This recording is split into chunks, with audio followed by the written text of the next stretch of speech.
I'm Brett. And I'm Alice. And we are the Prosecutors.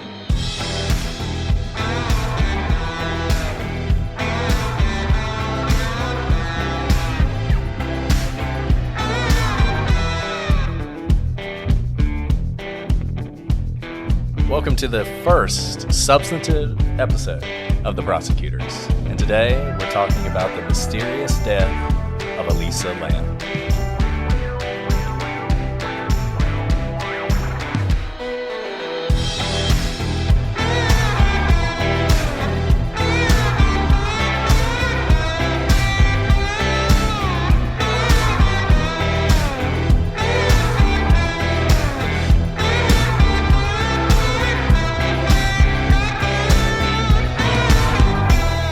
Hello, everybody. It's Brett, and I'm joined, as always, with my wonderful co-host, Alice. Hey, everybody. It's Alice. Brett, it's so good to talk to you. I haven't seen another human in a long time. I know, this isolation. Another human outside of my family. They're humans, Outside too. of your Just family. They are humans, different. Too.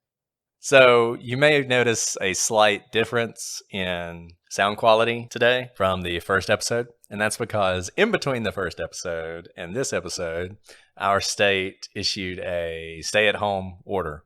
And because we're law-abiding citizens and because we're prosecutors in particular, we are abiding by that order. So Alice is recording from a remote location in her closet. It's very remote. And how appropriate. This is the most alone I've been from my family.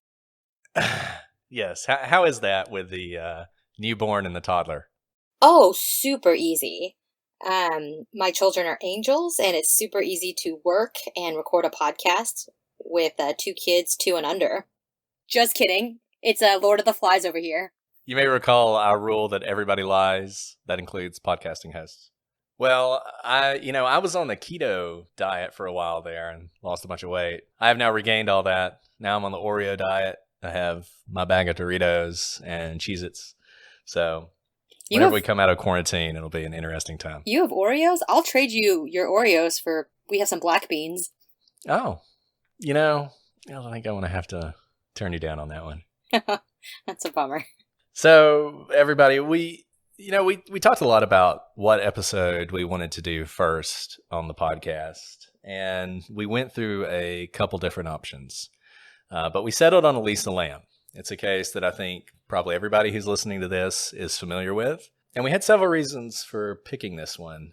And I sort of want to save that discussion for the conclusion of this episode or the next episode, whenever we finish telling the story.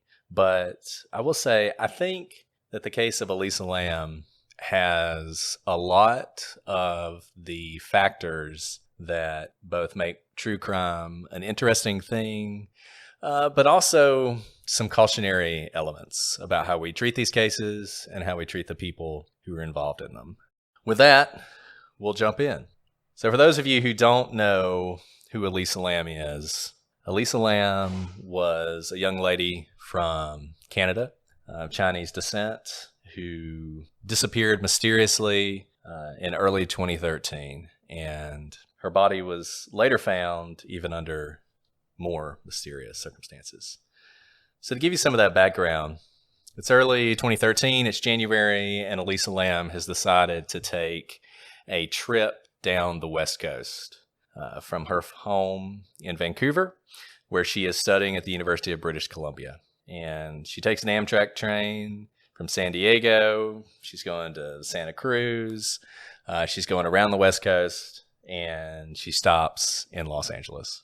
I just want to take a pause here and say that I once took an Amtrak train from Washington, D.C., all the way to my home, which was 16 hours away. And it was not as luxurious as one might think.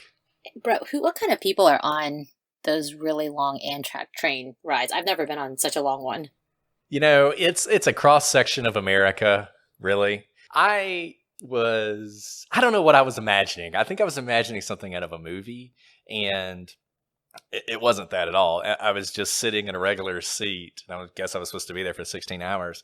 And this gentleman sitting next to me was a very nice man, but he had been a cross-country trucker. And he tells me towards the beginning that as a cross-country trucker, he had learned to never fall asleep while in a moving vehicle. So he's like, so I'm going to be awake all night. So I ended up just going to the dining car and hanging out in the dining car until the internet went off, which wasn't very long. It was an eye-opening experience. I will say that, everybody loves trains. So why would someone choose to take a 16-hour train instead of flying or even driving? So I was doing this. Well, I was doing this over Thanksgiving, and it was a lot cheaper to take a train than to fly. But I also had these sort of romantic notions of what it was going to be like to be on a train, that I was going to meet all these fascinating and interesting people, some mysterious young woman on the train with me and fall in love or something. But that's not what happened. But I can imagine why Elisa Lam would decide to take this Amtrak train trip down the West Coast, because it probably did seem exciting. And she was doing it a little differently. She was stopping at all these different places. And she was very close to her family. So she was checking in with her family the whole time. They weren't overly excited about her doing this, but she was 21 years old. She's a young woman striking out on her own. And she ends up in Los Angeles. And when she does, she checks in to a Los Angeles hotel called the Cecil. The Cecil is, infamous is a strong word, but I think you can use it here. The Cecil has its own Wikipedia entry for list of death and violence at the Cecil Hotel. And I'll just go through some of them. Elizabeth Short, who was the Black Dahlia, is rumored to have spent some time in the bar there. That's highly disputed. But given the lack of information on her last few days, it wouldn't be surprising if she did that. Richard Ramirez, who was a serial killer, stayed there. So did Jack Unterger, who was also a serial killer. And a number of people have committed suicide at the Cecil Hotel. In fact, if you check out that Wikipedia entry, you'll see incidents after incidents after incidents of people who've either jumped out of a window or committed suicide by ingesting poison or sleeping pills. It's a place that has a sort of dark reputation in Los Angeles. So, Brett, that's kind of a creepy, history for the hotel. Do people typically go there because they like that it might be haunted or has this creepy past, or is it just a normal functioning hotel that people stop in because it's, cost effective? So it is the kind of place that ghost hunters go and try and see if they can discover anything paranormal. But you're right that generally speaking, it's a cheap hotel. And it's the kind of place that a 21-year-old who's traveling on her own dime and doesn't have a lot of money, it's the kind of place she might stay. It's not in a great part of town. People call it Skid Row. And it also is the kind of place that has hostel style rooms. Now it has single rooms, but it also has rooms with multiple people. And Elisa Lam initially is staying in one of those rooms. Actually has 8 people total in it. So you can imagine how cheap that is. Later on, she's moved to a room on her own. We'll talk about why later.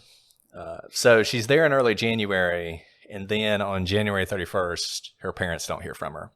And this is very unusual. She typically calls them every day. So when they don't hear from her, they call the police. The Los Angeles police, they go to the Cecil Hotel. They talk to the hotel management. They start looking around. They can't find her. And so they ask to see surveillance video that they have there at the hotel. Turns out most of the cameras don't work. There are only really 2 functioning cameras, a camera on the lobby and a camera in the elevator. And when they look in the elevator, they find footage that has since become famous of Elisa Lam acting bizarrely. And so we'll talk about that later on as well. If you haven't seen that footage, we're going to watch it. You should watch it with us. Now, one thing the police do, they conduct a very thorough search of this hotel. They come in with dogs. They knock on every door. They try and search every room. They go from lobby to the roof. And they take those dogs everywhere, but they don't find her. And so the assumption is that Elisa Lam maybe she's been kidnapped. Maybe she's moved on. Maybe she's been killed. But one thing everyone thinks is that she's not in that hotel room. So 2 weeks after this video is published, reports start coming in from guests complaining about water pressure. They're complaining about the color of the water. Some of them say it's black. They're complaining about a weird taste coming from the tap water. The hotel, they send up a maintenance worker to check out these water tanks that they have on top of the hotel. And when he arrives, he notices a couple things. He notices that the ladder that maintenance workers use to get to the top of these tanks is sort of askew. Normally, it's just sort of sitting flush with this tank. It's been moved. He puts that back where it is. He climbs up, and he notices that the top of the water tower is open. And when he looks in, he sees a dead body floating at the top of that water, face up. This, of course, turns out to be Elisa Lam. She's nude. The clothes that she was wearing are actually floating in the tank with her. The police are called. They actually, in order to get her body out of the water tank, they have to drain the rest of it. The fire department has to cut a hole in the side to remove the body. The inside of the tank, and this sort of surprised me, the inside of the tank there's no ladder, there's no way to get into the tank and then get out of the tank. So once you're in the tank, you're stuck. How big was the opening at the top of the water tank? So that's a question I was surprised by the answer to. If I remember correctly, it was 18 inches by 18 inches, which is not very big square. Now, Elisa Lam's not a very big person, but in order to get into that water tank, you'd have to squeeze a little bit. If you imagine, if you think about your own body type, I think I would have a really difficult time getting inside. You would probably have less of a difficult time. But I probably couldn't trip and fall in. I'd have to go in feet first or head first. I couldn't just belly flop into it. I think one thing that's clear from the circumstances, like you said, the size of the opening and everything else, is Elisa Lam either chose to go into that water tank or someone put her there. I don't think there's any other option. I don't think this might have been an accident for reasons we'll talk about, but it wasn't that kind of accident. It wasn't an accident where she just fell in. And just to get a little bit more clarification, you mentioned that Elisa was naked. Was she completely naked, and were all of the clothes that someone would be wearing, I'm talking about your underwear, your socks, shoes, were those all floating in there with her? So yes, she was nude, and all of her clothes were in the water tank with her. You can find lists of those clothes online. One thing that people point to as being unusual, she did have a pair of men's shorts, like men's running shorts. I kind of feel like that's the kind of thing that only a man would think is unusual. I've mentioned that to several of my female friends, and they all say, yeah, that's not surprising at all. I don't know if you have a position on that. I'll say, especially in the time of quarantine when I may be eating more sweets than I should be, men's running shorts are a lot more comfortable to wear. Exactly. In other words, I definitely wear men's shorts sometimes, especially to lounge around, if I don't care about how I'm looking to go out. Now, the weird thing about it is when you watch the video, you can see what Elisa Lam is wearing, and she's wearing a full outfit. So apparently, in addition to the full outfit, she was also wearing these men's shorts. So I guess that might be considered a little unusual. I don't know that it's evidence of another person or a man was with her. I don't know why they would leave their shorts there. But it is something some people point to as being a little unusual. Obviously, this was a huge deal. And the question immediately arises, how did she end up in this water tower? Why didn't the police find her before? Why didn't the dogs track her to the water tower? And, did she do this to herself or did somebody do it to her? So the first thing that people look to, and I think the first thing you have to look to, is the autopsy report, because the autopsy report is going to tell you so much. if there's evidence of murder, if Elisa Lam was murdered, you're going to find it in the autopsy report. Her body wasn't found until almost or more than 2 weeks after she was reported missing.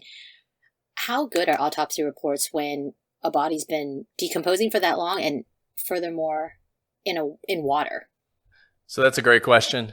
In preparation for this podcast, I actually spent a lot of time reading medical journals on drowning victims, which was fascinating, but also for reasons that are unclear to me. You read these things and you're electronically flipping through the pages, and all of a sudden it's like, boom, here's a dead person who drowned. And drowning victims are often not pleasant to view. Propeller damage is horrific. But you're right. There are issues that arise when you have a drowning victim. There are issues that arise when a body's in water for a long period of time. And some of those you see play out in this case. Now, some things you don't have. Typically, if you have a drowning victim, so say someone drowns in a river, you're going to have injuries that don't correspond to the crime itself. So a body is going to be dragged along the bottom of the river. It's going to hit branches and rocks. That's going to cause injuries. One thing that coroners have to do, they have to differentiate between injuries that are caused after postmortem by, just the fact that you're floating down a river, and injuries that might have resulted in death. The other thing you have is animal predation. This is a huge problem. Most rivers, lakes, oceans, whatever, there are a lot of animals that feed on dead bodies. You see this in cases like the West Memphis 3, but really anywhere where you have bodies that are submerged. You don't have those problems here. Obviously, Elisa Lam is contained. She's in a water tank. There's no animal predation problems. There are no injuries that'll be caused by something like floating down a river. So if she has an injury on her, it probably is one that was caused, if there were a crime, by whoever committed the crime. So what did the autopsy report show?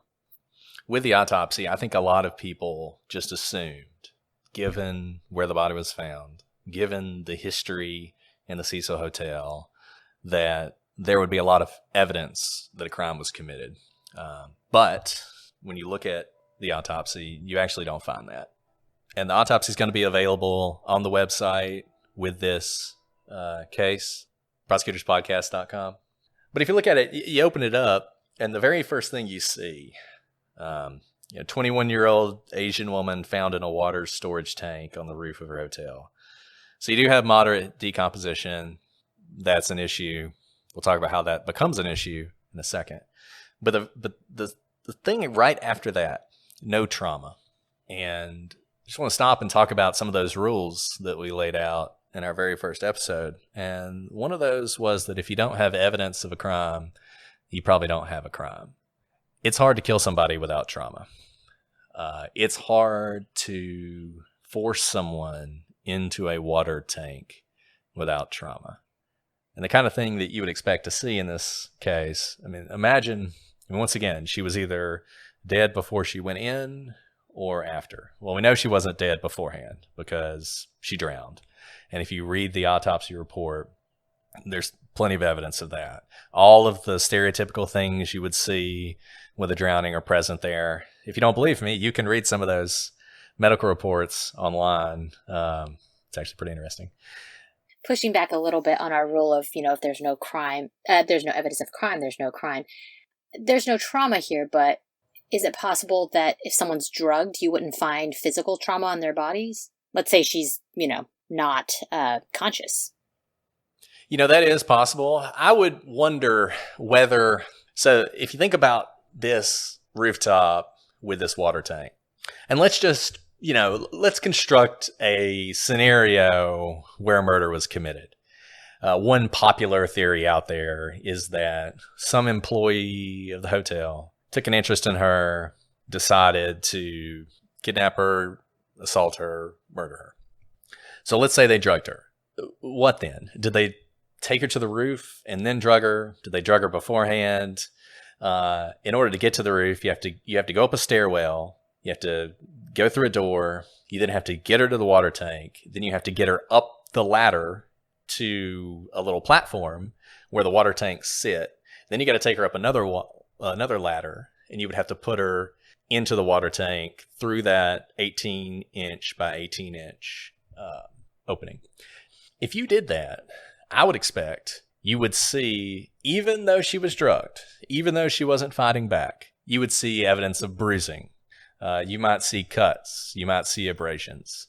According to the autopsy, the only injury that Elisa Lam has is a small abrasion, small cut on her knee. That's it. I think it would be very difficult to drug someone and get them into that water tank without having that problem. I think I agree with you there. It doesn't seem like there's evidence of any crime with respect to physical trauma, but the authorities also did a toxicology report, and that is a lot more interesting because there were some substances found in Elisa's body. Now, I'm no doctor, but I know a lot of people have pored over this toxicology report, and it looks like everything she took was something she was prescribed, or at least is a prescription drug rather than a street drug. Doesn't look like she took any sort of illegal substances or even alcohol, but rather, looking at the medicines that she takes, it looks like it's for a bipolar disorder. Elisa did suffer from some sort of a mental disorder, as far as we know, and this was not a surprise. I think she regularly took medications. But we do see maybe some questions about how she's taking these drugs. Brett, do you want to go into that? Because I'm a little confused by it. Yeah, that's right. Everyone agrees. And if you read some of the things that her parents have talked about and her friends, she struggled with mental illness, particularly bipolar disorder. And at the time, she was taking 4 different drugs, all designed to treat that bipolar disorder. And I believe the police found those 4 drugs with her things in the hotel when they went through them. And like I said, we know that she was prescribed those, both from her medical records and from discussions with her family. Before I get into that, to follow up on what you were saying, Alice, it is true. There are no other substances found in her blood. What people will point out who think there's something more nefarious going on here is Elisa Lam. By the time the police recovered her body, there was not a lot of blood available for testing. And some people think that's unusual. And that's one of the reasons I actually ended up digging through all those medical journals. Turns out that's actually not that surprising. When you're in water, particularly fresh water, the amount of water in your system increases dramatically. There's all these sort of, I'm not a science major, so I forget. It's like a hypotonic solution. Basically, your blood volume actually increases dramatically as fresh water leaches into your body. But even though the volume increases, the quality is destroyed. Essentially, if you're conducting an autopsy on someone who's drowned, you can't really even use blood from the areas you typically would. You have to go into deep tissue, often from the heart. And that's what we see here in Elisa Lam's autopsy. That's where they were able to get that. And some people say that because they were not able to get a sufficient quality of blood, that the reason you don't see those substances that you might see otherwise is they didn't have enough. They didn't have enough to test. Now, the problem with that is if you look at the autopsy itself, there are only 2 substances where there was not a sufficient quantity to test, and that was ibuprofen and lamotrigine, which is one of the prescription drugs that Elisa Lam was taking. Your typical things, the things that you would think, drugs, marijuana, methamphetamine, opioids, cocaine, those types of things were not detected. So I think we can exclude the idea that she was drugged and then taken up there and put in that water tank. I think if someone did this to her, they forced her up there through threat, and did whatever they did at that point. And the problem with that theory is there's just not a lot of evidence of it. There's no evidence of sexual assault with Elisa Lam. The theory that she was sexually assaulted and that was the motive for this kind of falls apart. There's some people point to pooling of blood in the anal cavity. That's typical of a drowning victim. So that doesn't really prove anything either. Now look, we're not discounting the idea that being in a water tank for 2 weeks is a really good way to wash away evidence. And not to discount that she was definitely naked. Yeah, and she definitely was. And these are things you don't have to explain. These are things that when you come up with a theory, you have to come up with a reason to explain why this is. And people come up with different theories for what it might be. Maybe she went in fully clothed and she's trying to stay afloat, and so she takes off her clothes to make that more easy. Maybe that's a theory that works. I don't know. But it is, when you have something as unusual as this, I don't know that you can ever fully discount the possibility that someone did this to her. So let's look closer at some of the drugs that were found in her body. She had 4. Well, that's an interesting thing. So once again, Elisa Lam suffered from a bipolar disorder. We know that she was prescribed 4 different medications. So it looks like Elisa took at least one antidepressant that day. And she had also taken a second antidepressant and mood stabilizer recently, but likely not that day. And then she was prescribed an antipsychotic medication, but that was not in her system, which suggests that she had not taken it recently. And so those drugs all are in line with her diagnoses of bipolar disorder and depression. And some of them are in her system, maybe at different times. So it looks like, just based on what's in her system and for how long, that Elisa was taking her medications, but maybe not properly, not the way it was prescribed. And I think you see that a lot with people who are prescribed medication for mental disorders. Oftentimes the medication will work and the person will decide they don't need it, and then they have a relapse. And we see that in our cases all the time. I think it's actually more common than not, because oftentimes when we get cases with prescription drugs, we're given 2 points of reference. The prescription tells us what is the perfect use effectiveness of the drug. So if you take it exactly like it's prescribed, how effective it's supposed to be. But then there's oftentimes another metric, and that is the typical use effectiveness. And that is, maybe it's hard to take the drug at the same time every single day. Maybe people forget to take it once in a while. Maybe they themselves decide they don't like the side effects, so they do a risk analysis for themselves, and they think, I feel good enough that I don't want the side effects, so I'm going to skip this one dose, and kind of be their own doctor. And so the fact that we get these 2 metrics, the perfect use and the typical use metrics, tells me that a lot of people actually don't take their drugs as prescribed for very normal reasons. And I think you're right about the side effects. I've never had to take any of these drugs, but my understanding from working with people who do is the side effects can be particularly bad. And that's especially true when you're taking multiple drugs. So just to walk through what Elisa Lam was prescribed, she was prescribed venlafaxine, which is something called an SNRI.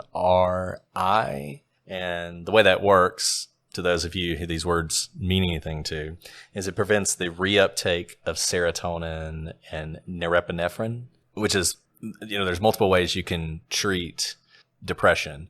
And a lot of them do focus on serotonin and the serotonin level and maintaining that level and ensuring that level is high enough. Another one that she was on was lamotrigine. Now that's a sodium channel blocker, which apparently acts as a mood stabilizer. Lamotrigine is actually an epilepsy drug, but one of its secondary uses is to stabilize moods. And you often see it prescribed in addition to other antidepressants to sort of take the edge off, I guess, of how they work. Then you have something called How do you think you pronounce this one? Quetiapine? Anyways, it's an antipsychotic. And it's described as an atypical antipsychotic, so it's a little on the unusual side. And then there's bupropion, which is a norepinephrine dopamine reuptake inhibitor, which once again, you're talking about dopamine, you're talking about these chemicals in the brain, which are really the basis for mental illness. I mean, a lot of people, there's debates about all this, and I don't want to be on either side of the debate, so don't write in and yell at us. But the brain works on the basis of chemicals. If the chemicals are imbalanced, you're going to have issues. And I think that's the theory behind a lot of these drugs and the way these drugs work. And I'm going to break in for just one moment and defend Brett on his pronunciation. So I've definitely had cases where I had to be in court and pronounce a lot of drug names that I've never seen before. And I usually spend up to an hour saying the drug name appropriately in my office with the door closed over and over and over.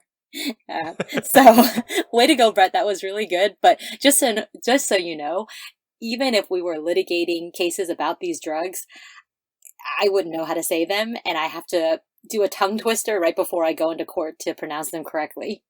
And we took we took the hard way out. We did not take the easy way out and use the brand name. The brand names, exactly. So bupropion is Wellbutrin, which you've probably heard of. Venlafaxine is Effexor.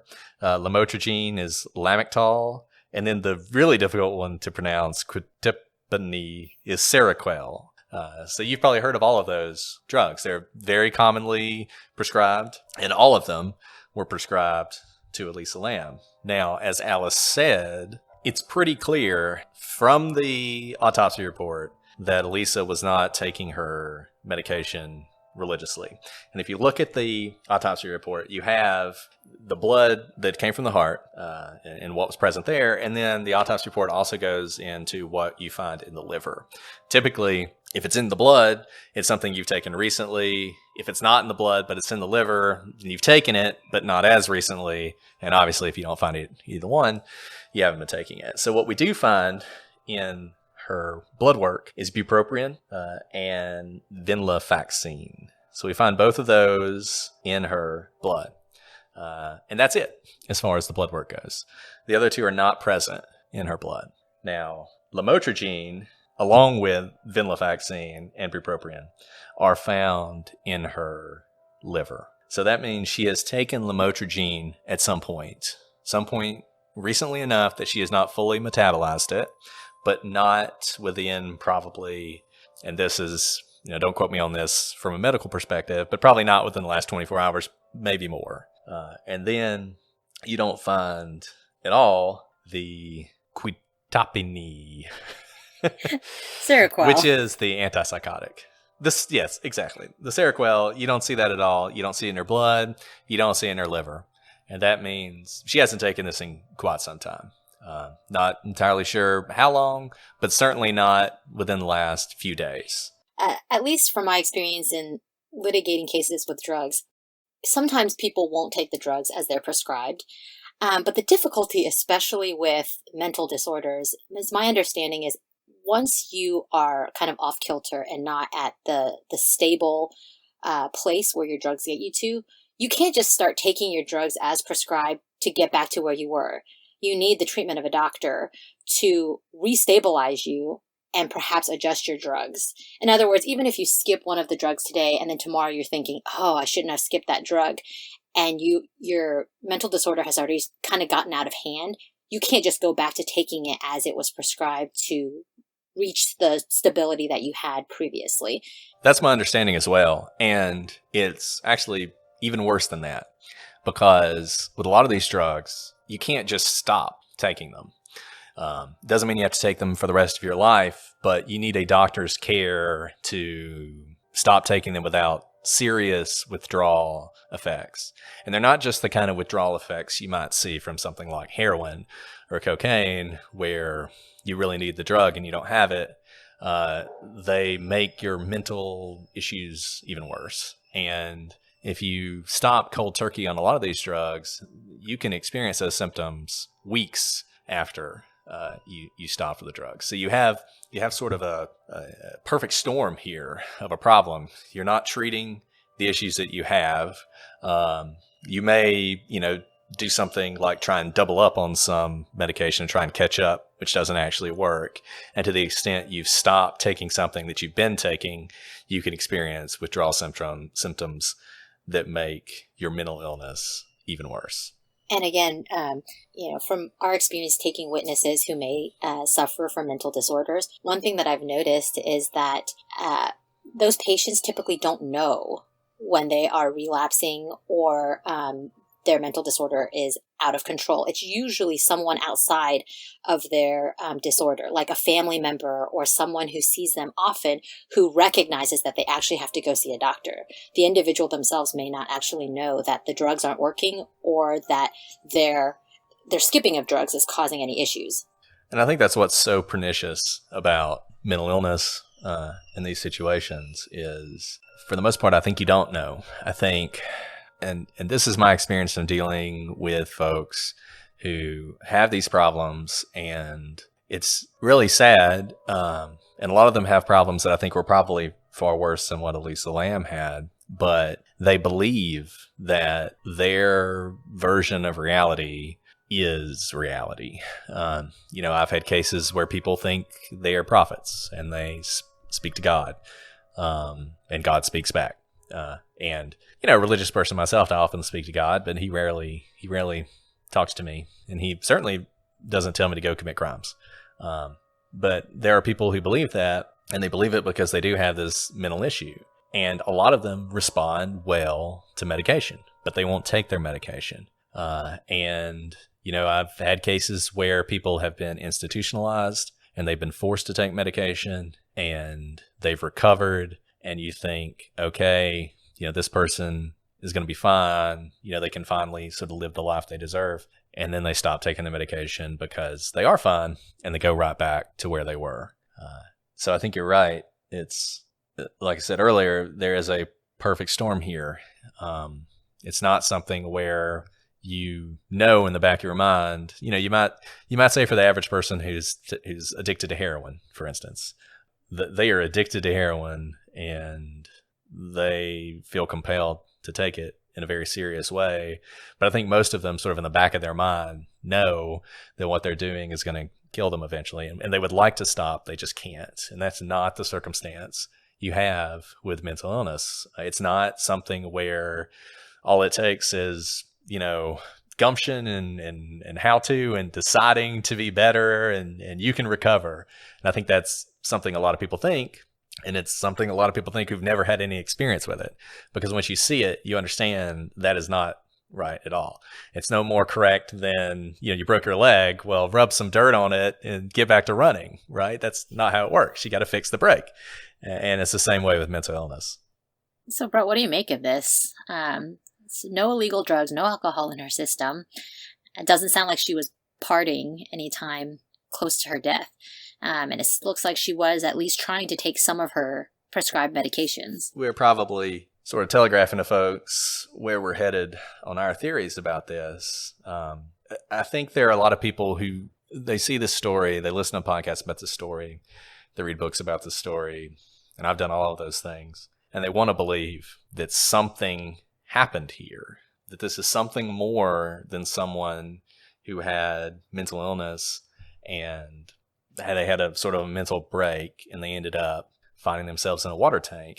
And I understand that. And I even read one website that was going through theories about how this might have happened. And the first theory was Elisa Lam had a mental break and did this to herself. And they criticized that as victim blaming. Oh, you're blaming the victim.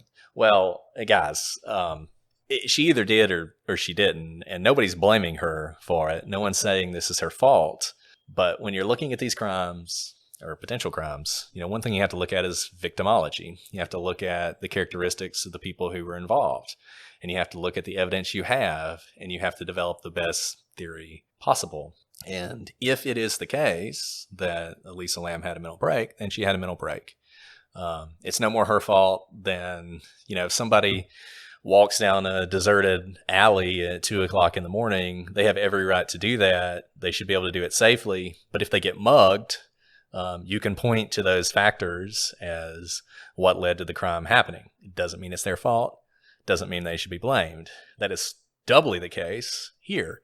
If Elisa Lam was suffering from mental illness, the way to honor her is not to ignore that, and it's not to make up fantasies about what happened. It's to address it squarely. But, we're keeping an open mind here, and we're going to walk through this evidence. We're going to look at this video. We're going to see what happened in the hotel. We're going to look at her interactions with people in the hotel. Is there any evidence that she came into contact with people who meant her harm? Now, we've looked at the autopsy. We don't see any obvious signs of trauma. One thing you would look for here is this seems like the kind of case where somebody would be strangled. Since you don't have drugs, you strangle someone until they pass out, drop them in the water tank. She then drowns. We don't see that here. Strangulation is something that's actually pretty easily diagnosed, and there's no evidence of it. So that didn't happen. Have you ever traveled by yourself? Like completely by yourself? I went to China by myself, actually. I was there for a while, and then I met up with a friend. So I was there for a few days beforehand. And I don't love it. I know people who love to travel by themselves. It is not my thing. I like to be with people. What about you? Well, why do you say that? Why do you say you don't like it? Is it because you're bored or you're scared? I'm not scared. I don't know. I like to share things with people,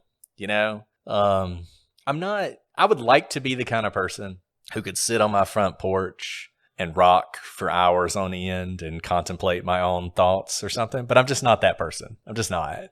I want to be with people. I want to be doing things. If I'm seeing something beautiful, I want to talk to somebody about it. So, I go to China and I go to Beijing and I'm in the Forbidden City. I'm at the Temple of Heaven, and these are just amazing, incredible things that I'm seeing, and it's just me. And I went to the Great Wall, and it's just me, right? I got to find random people to take pictures of me on the Great Wall.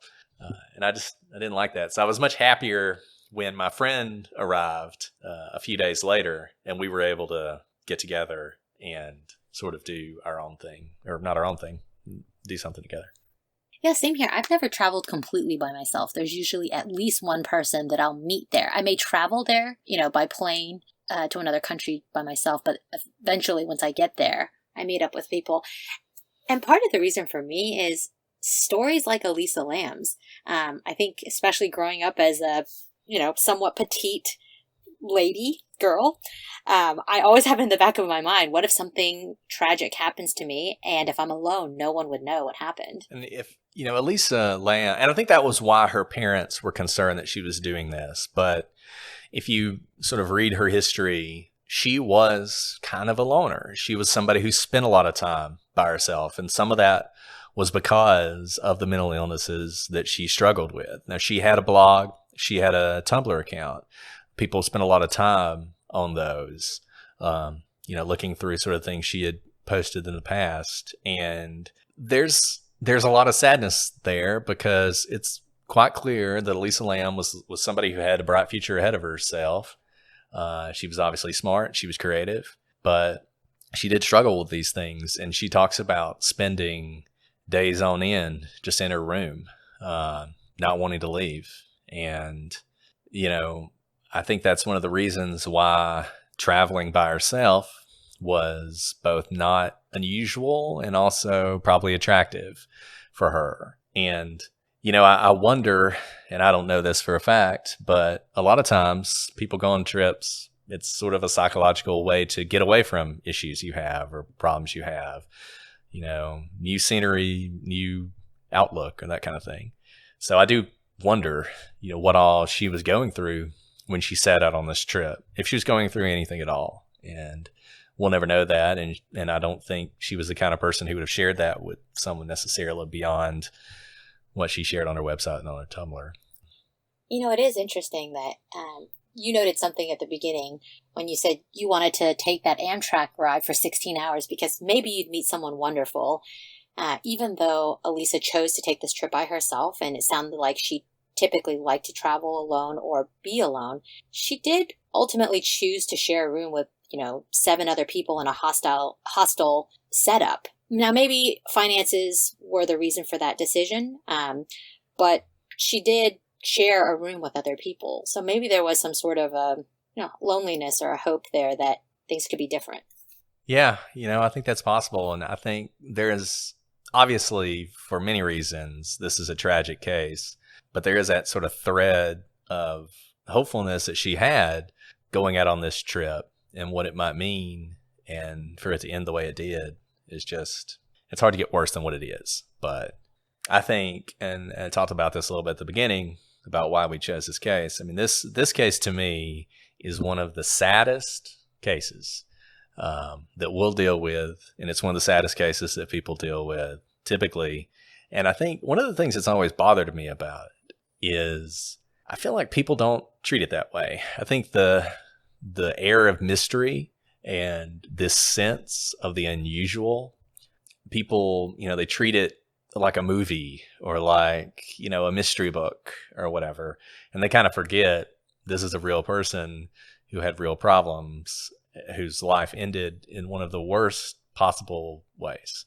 And I think that's true in a lot of ways of every case we'll look at, but this one is particularly bad. And it's something I don't want to forget as we move forward. I think we're about out of time for today. Obviously, we got a lot more to do on Elisa Lam. We're going to take a look at that video in the next episode. We're going to walk through some of the theories people have. We're going to walk through some of the evidence people present for why this must have been a murder, and see if we can figure some of that out. You guys can follow us on Instagram, follow us on Twitter @ProsecutorsPod. Shoot us an email. Tell us everything we've done wrong. prosecutorspod@gmail.com. We've put a lot of documents up on the website that are attached to this case, including some documents that have not been available up to this point. We'll talk about some of those tomorrow. The website's prosecutorspodcast.com. Thanks for joining us on a really interesting and tragic story. And this is just the tip of the iceberg. Join us next time for a lot more discussion about the evidence and what we think happened. And until that time, I'm Brett. And I'm Alice. And we are the Prosecutors.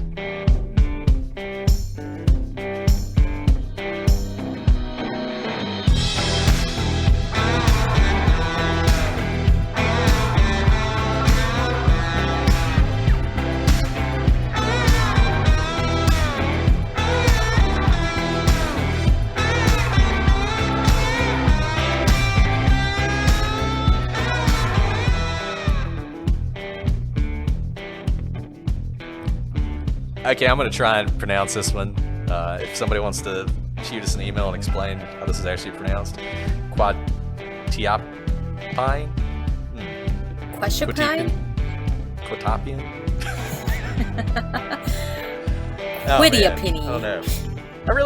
There you go. Quitiapini.